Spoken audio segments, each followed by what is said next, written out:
Mukhang na-drain nga yung battery mga kips, kaya ibuboost ko pa. Buti na lang meron tayong booster dito.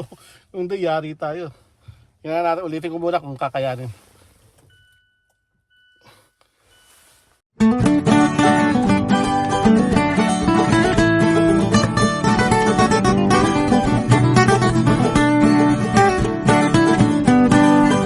So, ito na talaga mga kips. Final na to, wala nang atrasan.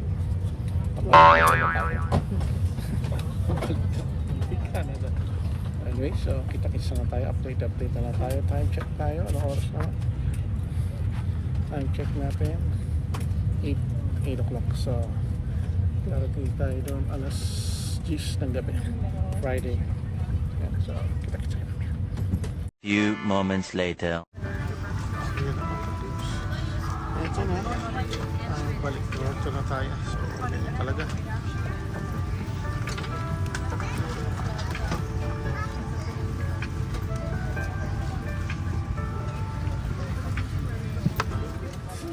Dito na. Dito na sa Toronto.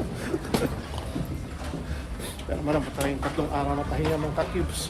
3 days pa ang pahinga natin. Sa Tuesday pa tayo babalik. Para hindi tayo dito balik. Ito, dito na tayo, Terminal 3. Ayan, so passport control na tayo. Any machine with a green face scanner, passport, copy, or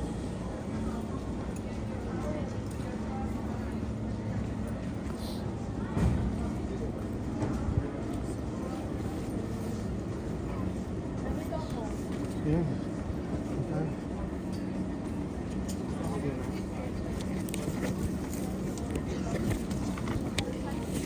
Turuan kita ha.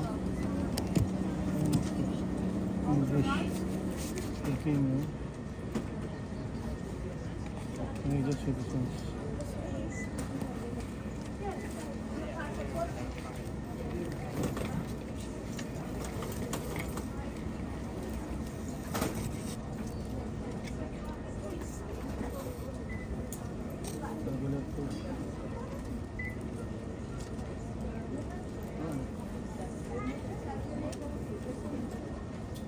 You have the receipt over it on that side. Now, where do you live?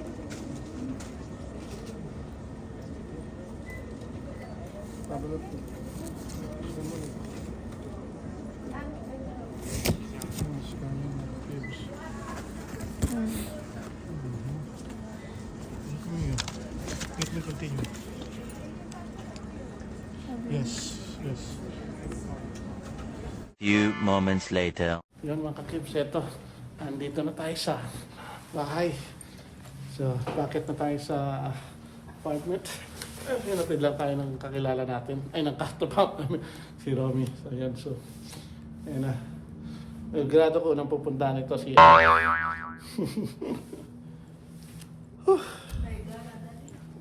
nagana naman na diretso na. Andito na tayo. Back home. Dati ang dami natin dala-dala ng pag ano ngayon. Ito na lang dala natin. Oh. Malita na lang.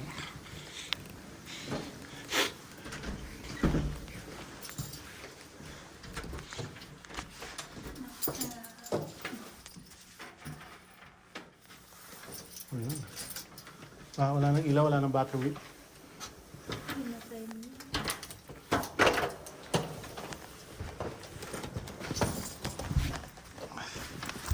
Mga ka-cubes. Ayun mga ka-cubes, eto. Balik na tayo dito. Andito na tayo sa bahay ngayon. So, kararating lang namin. Wala pa, hindi pa nakasaksak yan. Sasaksak ko pa. TV kagad to. Saksak ko sa liga. Ayan, so bali painit muna tayo kwarto. Malamig. Malamig sa loob. Ayan, so kita-kits tayo mamaya mga update ko na lang kayo. Few moments later. Yun mga ka-cubes, so bali ito. So kadarating lang natin sa bahay. Kaso nagutom naman si nagisang ikaw natin. So ang oras na 12:30 na. So bali umorder na lang ako ng Subway. Mayroon naman Subway dito sa tapat namin. Pipick upin ko na lang. So ito, punta muna tayo ng parking. Tignan rin natin yung sasakyan natin kung aandar pa ba.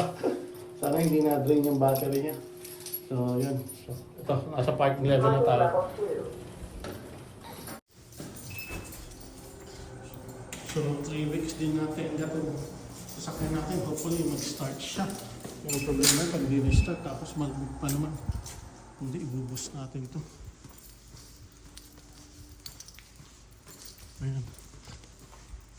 Tagal-tagal din na. Yan. Ano siya? So, tingnan lang natin. Hindi bang kaya malinis, bagong car wash, full tank. Tingnan natin kung ano siya. Hello, Gemma. Kumusta, Gemma? Ito tayo. So, pupunta tayo na. Tingnan natin kung mag-start mga kakibs. Nako. Mukhang na-drain nga yung battery mga kakibs, kaya ibuboost ko pa. Buti na lang, mayroon tayong booster dito. Kung di, yari tayo. Tingnan natin, ulitin ko muna kung kakayanin. Bukal siya pati. Lalabat din itong ano ko. I-charge ko muna mga kakibs. Atay tayo nga. Oh, mamatay. Ewan kung kakayanin. Patignan natin. Subukan natin. Pero pula na eh. Yun, so, bali, lakarin na lang natin. Diyan lang naman sa tapat ko. Yun, sa tapat. Kita. So, yun. Yun lang naman. Dito tayo sa ano. Ando lang yung subway sa tapat. Lakarin na lang natin. Dahil ayaw bandam yung na-drain yung battery natin. 3 weeks hindi nagamit. Tapos yung ano ko, booster ko, naubos din yung ano sa lamig, nasa sasakyan kasi. Tapos hindi ko na makita ang isa pang malaking booster ko. Ayaw na yung pakalkal ng misis. Sabi ko, sige, tatawirin ko na lang itong subway. Malapit lang naman sa bahay. Yan, dyan lang naman. Dyan lang naman tayo. Tapos yan lang yung subway sa tapat. Nakarin na lang natin. Jacket na lang ako. So, kita ko sa'yo mamaya. The next day. Yun mga kakip. So, bali ito. Sinarge ko muna ito kagabi pero hindi pa siya fully charged. Tingnan natin kung kaya niya na i-charge to. Na-drain kasi yung battery ng sasakyan natin. 3 weeks natin hindi napada. So, subukan natin uli ngayon.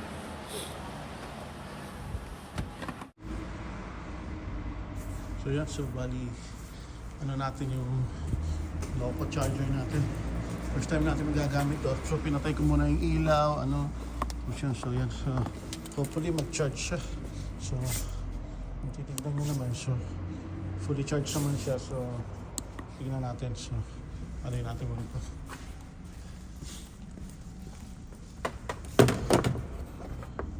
Mag-charge pa siya.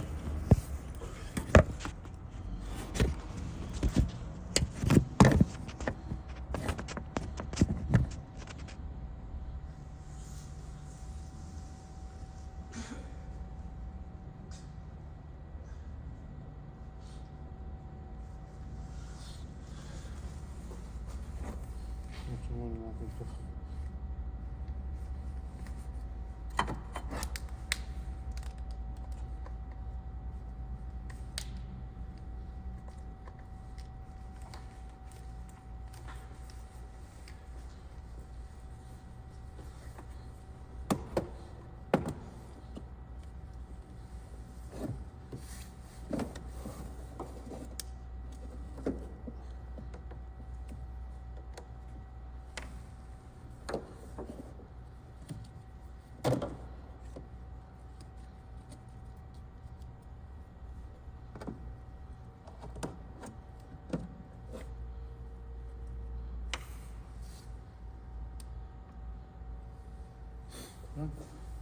So,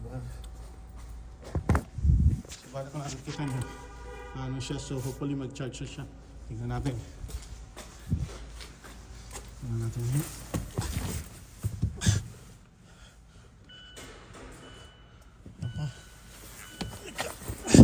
Ayaw, hindi kaya ata.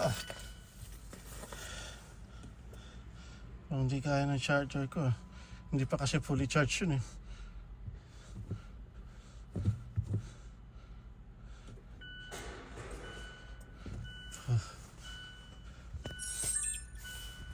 Hindi pa kaya mga kakips.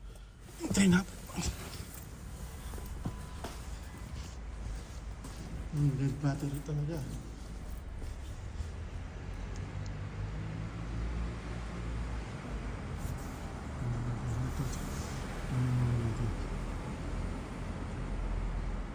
Pero kaya naman yun. Malamang yung malaking gagamitin ko. Mukhang dead na dead tong baterya natin mga kips. Tingnan natin.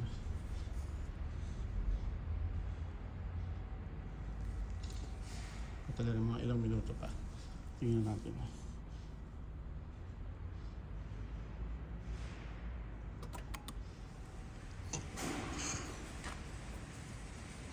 Few moments later.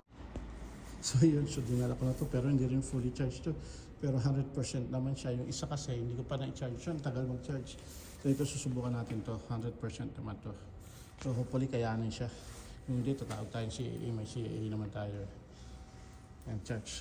Buksan ko muna ulit yung hood. Yun. Unti ka lang di wonder mga kills. Buti na pandar natin. Kung nga pala, malaking na hindi kaya naman. Zero. Zero na siya. Grabe.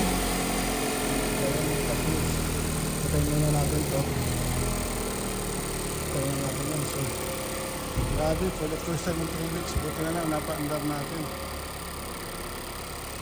So, 30 minutes natin tatakbo ito. Mahirapan itong ano. Yan. So yun mga tips. Buti napaandar natin. Dead yung battery natin. So yan, buti lang meron tayong power pack na ganito kalaki, hindi kaya nung balit ko. So tanggalin ko muna ito mga tips.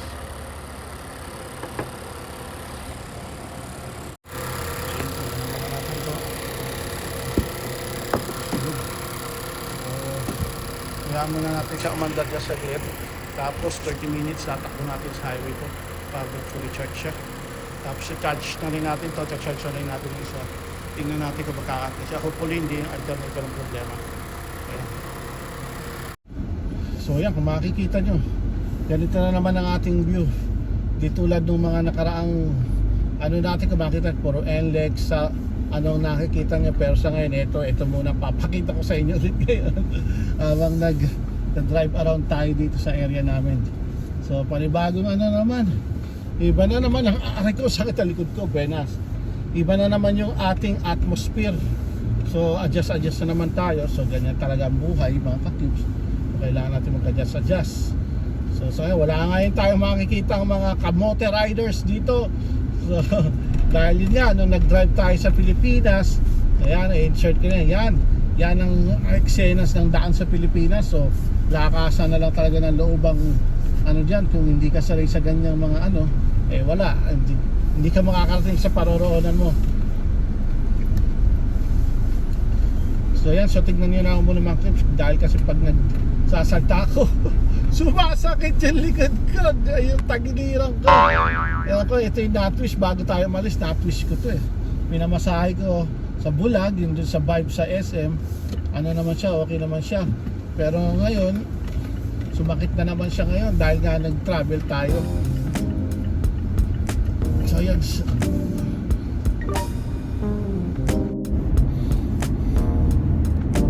Yan. So drive around muna na tayo ng highway mga ka-cubes.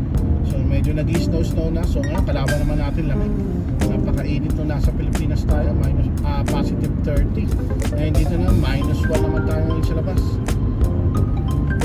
So ba siguro baka simbo ng kalaban naman natin ito.